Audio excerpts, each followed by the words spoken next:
Kalol Mehsana highway પર ઓએનજીસીના પ્લાન્ટમાં લાગેલી આગ કાબૂમાં આવી।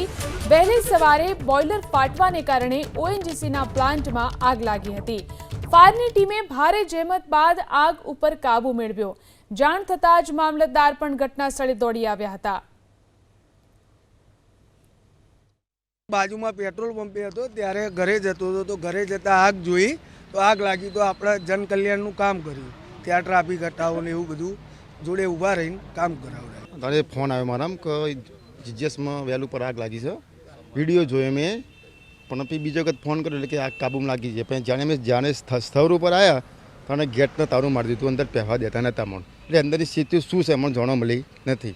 અત્યારે તો બધું ઠારે પડી ગયેલું છે સ્થિતિ, પણ અંદર કોઈને એન્ટ્રી આપતા નહીં। મામલતદાર સાહેબને બી અંદર એન્ટ્રી આપી નહોતી કે શું પોઝિશન છે એ જોવા માટે। અહીંયા હતા ત્યારે આગ લાગી છે, પણ આગ શેના લીધે લાગી છે એનો જવાબ આપતા નથી।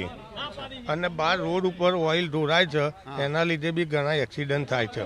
આ ઘટનાની જાણ મને અમારે પૂર્વ તાલુકા પંચાયત સદસ્ય અર્પિતભાઈ ખરા ને ડીંગુચાના એમને મને ટેલિફોનિક જાણ કરી કે તમાશા ખાતે ઓએનજીસીમાં આગ લાગી છે।